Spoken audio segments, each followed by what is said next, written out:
Wala pang confirmation na si Jalen Hudson ang bagong import ng Converge Fiberxer sa Season 50 Governors Cup.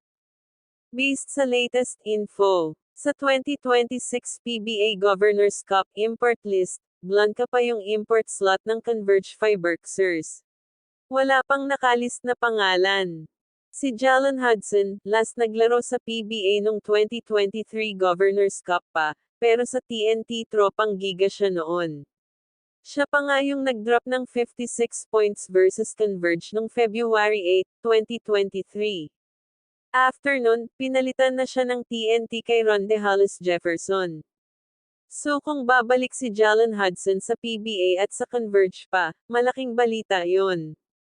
Pero as of June 24, 2026, wala pang announcement si Converge o PBA about sa kanya.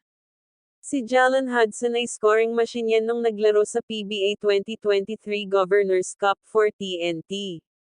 Kaya niyang mag 30 points any given night, hindi siya nahihiya tumira, 21 of 31 shooting nung 56 points game niya versus Converge.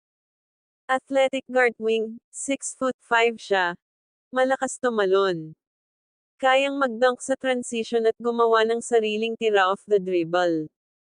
Mabilis uminit, 20 points agad siya ng first quarter pa lang versus Converge. Pag nakakuha ng rhythm, sunod-sunod tira. Two-way potential.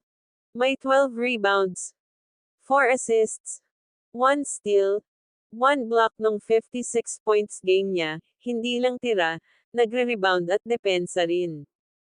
Minsan choker siya, kapag malamig kamay, pipilit pa rin niya. Need niya ng bola sa kamay para gumana. Nag-average stats siya ng 2023 Governors Cup sa TNT ng 30.8 points, 8.5 rebound, 3.8 assist, 1.4 steal, at 1.4 blocks. Pero kung siya nga import ng Converge ngayon, need nila ng scorer talaga. Pero Converge usually gusto nila ng big import na kaya mag-rebound at mag-post. Si Jalen Hudson 6'5" lang na combo guard wing siya.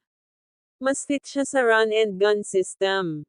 Kung slow-paced si Coach Delta Pineda, baka mag-clash sila. Ano ang masasabi mo sa import and ito? Mag-fit ba siya sa Converge Fiberxers?